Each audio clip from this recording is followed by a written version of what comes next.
नमस्कार दोस्तों, मैं Dharmendra Verma online study with DK में आपका बहुत बहुत स्वागत करता हूं। आज हम बात करने वाले हैं शिक्षा मनोविज्ञान से संबंधित 30 अति महत्वपूर्ण प्रश्नों के बारे में। काफ़ी इंपॉर्टेंट प्रश्न हैं, ये भाग 6 हैं। भाग 5 हम पहले अपलोड कर चुके हैं। यदि आपको इन 5 भागों को देखना है तो यहाँ पर एक लिंक आपको देखने को मिलेगी। जैसे आप वहाँ पर क्लिक करते हैं तो आपके सामने 5 भाग खुल जाएंगे। वहाँ पर आप 1 बाय 1 करके देख सकते हैं। ज़्यादातर कमेंट से मुझे आते हैं कि सर इसकी PDF हमें कहाँ उपलब्ध होगी। तो मैं आपको बताना चाहूँगा कि हमने एक ऐप्स लॉन्च किया है, काफ़ी दिन पहले ही कर दिया था। यदि आपने उसको डाउनलोड नहीं किया है तो लिंक डिस्क्रिप्शन में जाकर उसको डाउनलोड कर लीजिएगा। सभी PDF वहाँ पर उपलब्ध होगी। तकरीबन वहाँ पर आपको 15,000 से ज़्यादा क्वेश्चन देखने को मिलेंगे, जो कि काफ़ी होता है किसी भी टेट एग्ज़ाम या फिर सीटेट एग्ज़ाम को क्रैक करने के लिए। तो लिंक डिस्क्रिप्शन में जाकर ऐप्स को डाउनलोड कर लीजिएगा। साथ ही साथ अभी तक हमारे सेकंड चैनल मेरा घर मेरा स्कूल को सब्सक्राइब नहीं किया है तो सब्सक्राइब कर बेल आइकन को दबा लीजिएगा, क्योंकि वहाँ पर आपको कक्षा 6 से लगाकर 12वीं तक की सभी NCERT बुक का सोल्यूशन मिलेगा, जो कि काफ़ी इंपॉर्टेंट हैं। चाहे वो सीटेट एग्ज़ाम हो या फिर अन्य टेट एग्ज़ाम हो, NCERT बुक से ही प्रश्न ज़्यादातर पूछे जाते हैं। तो वहाँ पर जाकर एक बार विजिट ज़रूर कर लीजिएगा। 40 से ज़्यादा वीडियोस हम वहाँ पर अभी तक अपलोड कर चुके हैं, तो सभी को एक बार देख लीजिएगा। तो चलिए शुरू करते हैं। आज का पहला प्रश्न है शिक्षा मनोविज्ञान का। मनोविज्ञान ने बालकों के प्रति दृष्टिकोण बदल दिया है, अतः विद्यालय इन्हें उपलब्ध कराता है। क्या उपलब्ध कराता है? अधिक सूचनाएं, उपयोगी अनुभव, अधिक ज्ञान या फिर अधिक शिक्षक। तो यहाँ पर विद्यालय इन्हें उपलब्ध कराता है उपयोगी अनुभव। याद रखिएगा, मनोविज्ञान ने बालकों के प्रति दृष्टिकोण बदल दिया है, अतः विद्यालय इन्हें उपयोगी अनुभव उपलब्ध कराता है। तो राइट आंसर हमारा यहाँ पर बी वाला होगा। चलिए अगला प्रश्न है, निम्न में से शिक्षा मनोविज्ञान के कार्य क्षेत्र में आता है। यहाँ पर देखिए, मनोविज्ञान के कार्य क्षेत्र में कौन आता है, इसके बारे में आपको बताना है। शिक्षार्थी आता है, सीखने की प्रक्रिया, सीखने की परिस्थिति या फिर निर्देशन तथा मानसिक स्वास्थ्य। इन चारों विकल्पों के माध्यम से आपको बताना है कि यहाँ पर राइट आंसर क्या होगा। देखिए, यहाँ पर हमारा राइट आंसर होगा शिक्षा मनोविज्ञान के कार्य क्षेत्र में पूछा गया है, तो राइट आंसर होगा कि शिक्षार्थी भी आते हैं, सीखने की प्रक्रिया भी आती है, सीखने की परिस्थिति भी आती है और निर्देशन तथा मानसिक स्वास्थ्य, ये चारों ही विकल्प शिक्षा मनोविज्ञान के कार्य क्षेत्र के अंतर्गत आते हैं। तो यहाँ पर हमारा जो राइट आंसर होगा वो 4th वाला होगा। चलिए अगला प्रश्न है, शैक्षिक मनोविज्ञान शिक्षक को मदद करता है। किसमें मदद करता है? शैक्षिक मनोविज्ञान शिक्षक को स्वयं के ज्ञान तथा तैयारी में करता है, बच्चे के चरित्र विकास में करता है, उचित शिक्षण विधियों के उपयोग में करता है या फिर उपरोक्त सभी में करता है। तो यहाँ पर देखिए, जो शैक्षिक मनोविज्ञान है वो स्वयं के ज्ञान तथा तैयारी में भी मदद करता है शिक्षक की, बच्चे के चरित्र विकास में भी मदद करता है और उचित शिक्षण विधियों के उपयोग में भी मदद करता है शिक्षक को शैक्षिक मनोविज्ञान। तो राइट आंसर हमारा यहाँ पर उपरोक्त सभी होगा। चलिए अगला प्रश्न है, शिक्षा मनोविज्ञान मनोविज्ञान की वह शाखा है जो सीखने तथा सिखाने की प्रक्रिया का अध्ययन करती है। यहाँ परिभाषा किसके द्वारा दी गई? काफ़ी इंपॉर्टेंट प्रश्न है। क्रो एंड क्रो के द्वारा दी गई, स्किनर ने दी है, जेम्स ड्रेवर द्वारा दी गई या फिर थार्नडाइक ने इस परिभाषा को दी है।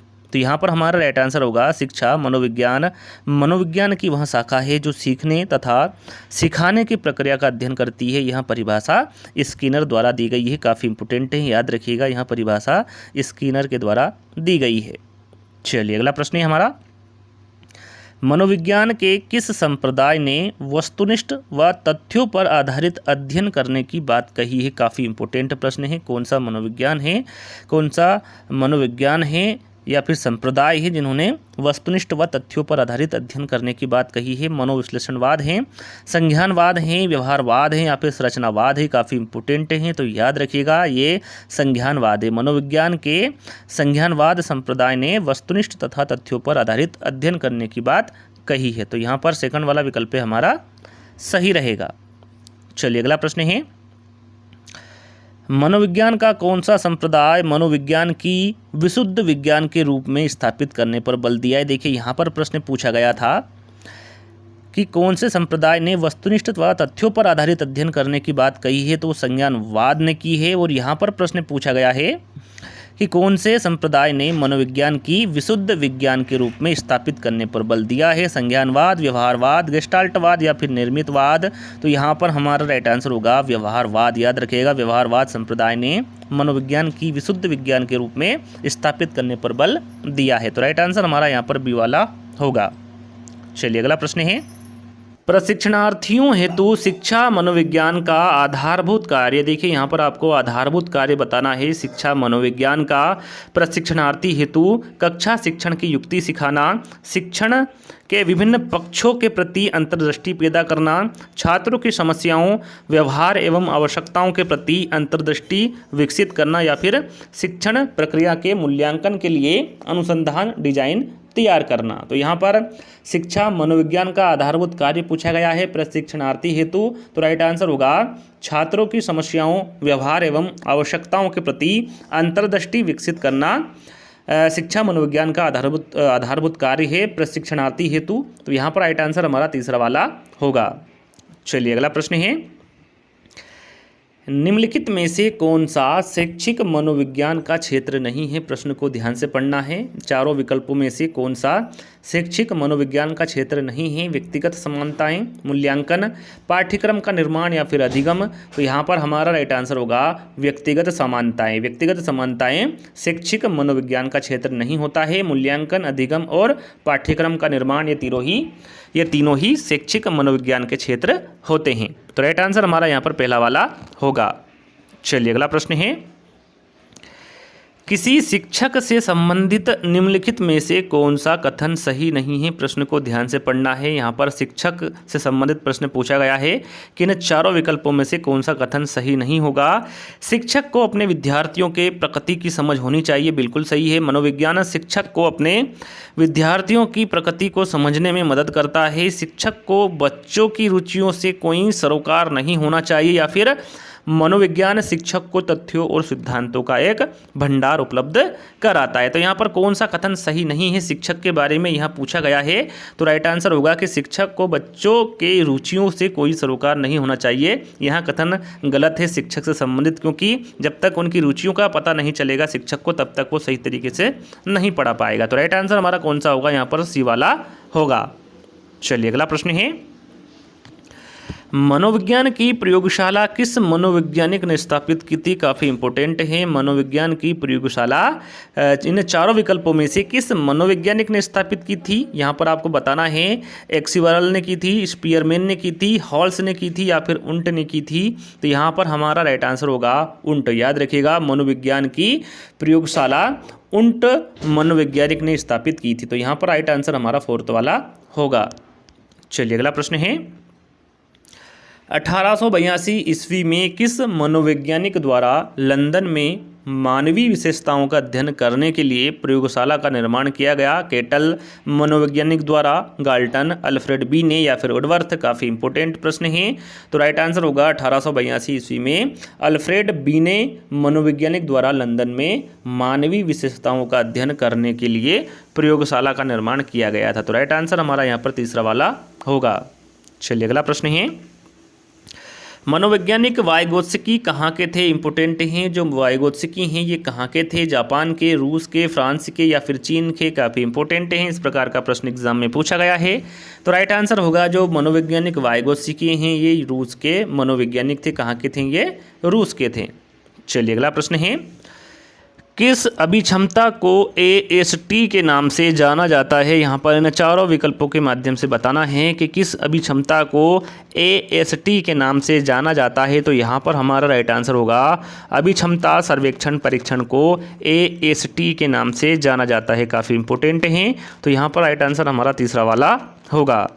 चलिए अगला प्रश्न है, शिक्षा मनोविज्ञान नहीं है, अनुप्रयुक्त विज्ञान नहीं है, व्यवहारिक विज्ञान, सामाजिक विज्ञान या फिर आदर्श मूलक विज्ञान? सरल है लेकिन काफ़ी इंपॉर्टेंट है। तो यहाँ पर राइट आंसर होगा आदर्श मूलक विज्ञान। याद रखिएगा, आदर्श मूलक विज्ञान शिक्षा मनोविज्ञान के अंतर्गत नहीं आता है। तो राइट आंसर हमारा यहाँ पर फोर्थ वाला होगा। चलिए अगला प्रश्न है, कक्षा शिक्षण होना चाहिए, तीव्र होना चाहिए, संवाद मूलक होना चाहिए, सरल होना चाहिए या फिर एक तरफा होना चाहिए? तो यहाँ पर कक्षा शिक्षण के बारे में पूछा गया है। तो राइट आंसर होगा संवाद मूलक। याद रखिएगा, कक्षा शिक्षण संवाद मूलक होना चाहिए। तो राइट आंसर हमारा यहाँ पर बी वाला होगा। चलिए अगला प्रश्न है, मनोविज्ञान प्रारंभ में किस विषय का अंग था? यहाँ पर प्रारंभ में पूछा गया है, प्रश्न को ध्यान से पढ़ना है। जो मनोविज्ञान है ये प्रारंभ में किस विषय का अंग था? दर्शन शास्त्र का था, नीति शास्त्र का था, तर्क शास्त्र का था या फिर भौतिकी शास्त्र का था। इस पर एक प्रॉपर्ली तरीके से वीडियो बनाया है, यदि आपने नहीं देखा है तो उसको देख लीजिएगा। आपको मनोविज्ञान काफ़ी सरल भाषा में बताया गया है। तो यहाँ पर देखिए मनोविज्ञान प्रारंभ में पूछा गया है कि ये किस विषय का अंग था, तो ये दर्शन शास्त्र का अंग था। तो राइट आंसर हमारा यहाँ पर पहला वाला होगा। चलिए अगला प्रश्न है, शिक्षा बच्चों की सहायता होती है उनके शारीरिक विकास में, केवल मानसिक विकास में, सर्वांगीण विकास में या फिर केवल चरित्र विकास में। तो यहाँ पर शिक्षा बच्चों की सहायता किस प्रकार करती है, इन चारों विकल्पों के माध्यम से आपको बताना है। तो शिक्षा बच्चों की सहायता होती है उनके सर्वांगीण विकास में। तो राइट आंसर हमारा यहाँ पर तीसरा वाला होगा। चलिए अगला प्रश्न है, शिक्षण सबसे अधिक प्रभावी होता है जब विद्यार्थी विषय में रुचि लेते हैं, शिक्षक को विषय का गहन ज्ञान हो, विद्यार्थियों को उनके मानसिक स्तर के अनुरूप शिक्षा दी जाए या फिर एक ही विषय वस्तु को बार बार दोहराया जाए। तो यहाँ पर हमारा राइट आंसर होगा शिक्षण सबसे अधिक प्रभावी होता है जब विद्यार्थियों को उनके मानसिक स्तर के अनुरूप शिक्षा दी जाए। तो राइट आंसर हमारा यहाँ पर तीसरा वाला होगा। चलिए अगला प्रश्न है, निम्नलिखित में से कौन सा विकल्प शिक्षा मनोविज्ञान की एक सीमा है। प्रश्न को ध्यान से पढ़ना है। यहाँ पर शिक्षा मनोविज्ञान की एक सीमा कौन सा विकल्प है, इन चारों विकल्पों के माध्यम से आपको सही विकल्प का चयन करना है। तो यहाँ पर राइट आंसर होगा व्यक्तिक विभिन्नताओं की समस्या, ये एक सीमा होगी शिक्षा मनोविज्ञान की। तो राइट आंसर हमारा यहाँ पर फोर्थ वाला होगा। चलिए अगला प्रश्न है, व्यक्ति अध्ययन विधि या फिर इसे केस स्टडी विधि के नाम से भी या फिर केस स्टडी मेथड के नाम से भी जाना जाता है। इसके संबंध में आपको सही कथन का चुनाव करना है। इन चारों विकल्पों में से कौन सा सही होगा। यहाँ एक वैज्ञानिक विधि है, यहाँ विधि बहुत जटिल होती है, यहाँ सरल और सस्ती होती, या फिर यहाँ कारण का पता लगाकर समस्याओं का निदान करती है। तो यहाँ पर केस स्टडी विधि के बारे में आपको बताना है। तो राइट आंसर होगा कि यहाँ विधि बहुत जटिल होती है। याद रखिएगा, जो यहाँ विधि होती है ये कैसी होती है, बहुत जटिल होती है। तो राइट आंसर हमारा यहाँ पर बी वाला होगा। चलिए अगला प्रश्न है, निम्नलिखित में से किस क्षेत्र में एनसीईआरटी मनोविज्ञान का प्रयोग कर रहा है। पाठ्यपुस्तकों का निर्माण में, विद्यालय का संगठन में, विषय निर्धारण में या फिर वित्तीय सहायता में काफ़ी इंपॉर्टेंट हैं। तो यहाँ पर हमारा राइट आंसर होगा पाठ्य पुस्तकों का निर्माण। याद रखिएगा, पाठ्य पुस्तकों का निर्माण क्षेत्र में एनसीईआरटी मनोविज्ञान का प्रयोग कर रहा है। तो यहाँ पर हमारा जो राइट आंसर होगा वो पहला वाला होगा। चलिए अगला प्रश्न है, निम्नलिखित में से कौन सी प्रश्नावली विधि का दोष नहीं है। प्रश्न को ध्यान से पढ़ना है। प्रश्नावली विधि का कौन सा दोष नहीं है, इन चारों विकल्पों के माध्यम से आपको बताना है। तो यहाँ पर राइट आंसर होगा इस विधि से अनेक व्यक्तियों के विचार जाने जा सकते हैं, ये प्रश्नावली विधि का दोष नहीं हो सकता। तो राइट आंसर हमारा क्या होगा, बी वाला होगा। पहला, तीसरा और चौथा ये तीनों ही प्रश्नावली के दोष होते हैं। बी वाला विकल्प प्रश्नावली का दोष नहीं होता है। तो राइट आंसर हमारा बी वाला होगा। चलिए अगला प्रश्न है, शिक्षा के संदर्भ में समाजीकरण से तात्पर्य, यहाँ पर समाजीकरण से तात्पर्य बताना है, लेकिन शिक्षा के संदर्भ में सामाजिक वातावरण में अनुकूलन और समायोजन से हैं। सामाजिक मापदंडों का सदैव अनुपालन करना, अपने सामाजिक मापदंड बनाना या फिर समाज में बड़ों का सम्मान करना। तो यहाँ पर हमारा राइट आंसर होगा, यहाँ पर शिक्षा के संदर्भ में समाजीकरण का जो तात्पर्य होता है वो सामाजिक वातावरण में अनुकूलन और समायोजन करने से होता है। तो राइट आंसर हमारा यहाँ पर पहला वाला होगा। चलिए अगला प्रश्न है, कक्षा कक्ष संप्रेषण होना चाहिए, शिक्षक केंद्रित होना चाहिए, छात्र केंद्रित होना चाहिए, सामान्य केंद्रित होना चाहिए या फिर पाठ्य पुस्तक केंद्रित होना चाहिए। कक्षा कक्ष संप्रेषण के बारे में पूछा गया है। तो राइट आंसर होगा हमारा छात्र केंद्रित। याद रखिएगा, कक्षा कक्ष संप्रेषण छात्र केंद्रित होना चाहिए। तो राइट आंसर हमारा यहाँ पर बी वाला होगा। चलिए अगला प्रश्न है, शिक्षा मनोविज्ञान है, मानक विज्ञान है, अनुप्रयुक्त विज्ञान है, विशुद्ध विज्ञान है या फिर उपरोक्त में से कोई नहीं। थोड़ी देर प्रश्न हमने पढ़ा था कि शिक्षा मनोविज्ञान कौन सा नहीं है, उसमें 4 विकल्प दिए थे, उसमें से एक विकल्प यहाँ पर दिया गया है, उस विकल्प को आपको पहचानना है। तो वहाँ पर पहला विकल्प दिया गया था अनुप्रयुक्त विज्ञान और यही शिक्षा मनोविज्ञान है। तो राइट आंसर हमारा क्या होगा, यहाँ पर बी वाला होगा। चलिए अगला प्रश्न है, शिक्षा मनोविज्ञान संबंधित है, अधिगमकर्ताओं से हैं, अधिगम प्रक्रिया से हैं, अधिगम स्थितियों से हैं या फिर उपरोक्त सभी से हैं। तो यहाँ पर राइट आंसर होगा जो शिक्षा मनोविज्ञान संबंधित होगा वो अधिगमकर्ताओं से भी होगा, अधिगम प्रक्रियाओं से भी होगा और अधिगम स्थितियों से भी होगा। तो यहाँ पर हमारा जो राइट आंसर होगा वो उपरोक्त सभी होगा। चलिए अगला प्रश्न है, शिक्षक कक्ष में प्रयास करता है विद्यार्थियों को अनुभव प्रदान करने का, विद्यार्थियों को चिंतित का अवसर देने का या फिर विद्यार्थियों को सहायक अधिगम वातावरण देने का या फिर इन तीनों का। तो यहाँ पर हमारा राइट आंसर होगा शिक्षक कक्षा कक्ष में प्रयास करता है विद्यार्थियों को अनुभव प्रदान करने का, विद्यार्थियों को चिंतित का अवसर देने का और विद्यार्थियों को सहायक अधिगम वातावरण देने का। इन तीनों का ही प्रयास करता है शिक्षक कक्षा कक्ष में। तो यहाँ पर राइट आंसर हमारा उपरोक्त सभी होगा। चलिए अगला प्रश्न है, एक शिक्षक के लिए शिक्षा मनोविज्ञान की उपाय देता है स्वयं के ज्ञान व तैयार के बारे में जानकारी के लिए, बालकों की आवश्यकता की जानकारी के लिए, दोनों सही है या फिर दोनों गलत है। तो यहाँ पर देखिए एक शिक्षक के लिए शिक्षा मनोविज्ञान के बारे में पूछा गया है, तो यहाँ पर दोनों ही विकल्प सही रहेंगे, स्वयं के ज्ञान व तैयारी के बारे में जानकारी के लिए और बालकों की आवश्यकता की जानकारी के लिए। तो यहाँ पर हमारा जो राइट आंसर होगा वो तीसरा वाला होगा। चलिए अगला प्रश्न है, शिक्षा मनोविज्ञान के ज्ञान के द्वारा शिक्षक बालकों की व्यक्तिगत विभिन्नताओं का ज्ञान प्राप्त करता है, उचित शिक्षण विधियों का चयन करता है, कक्षा कक्ष विधियों का चयन करता है या फिर उपरोक्त सभी। तो यहाँ पर हमारा राइट आंसर होगा शिक्षा मनोविज्ञान के ज्ञान के द्वारा शिक्षक बालकों की व्यक्तिगत विभिन्नताओं का ज्ञान भी प्राप्त करता है, उचित शिक्षण विधियों का चयन भी करता है और कक्षा कक्ष विधियों का चयन भी करता है। तो राइट आंसर हमारा यहाँ पर उपरोक्त सभी होगा। चलिए अंतिम प्रश्न है, एजुकेशनल साइकोलॉजी कोग्निटिव व्यू पुस्तक किस प्रसिद्ध मनोवैज्ञानिक की है। यहाँ पर आपको बताना है जो यहाँ पुस्तक है ये किस मनोवैज्ञानिक की है।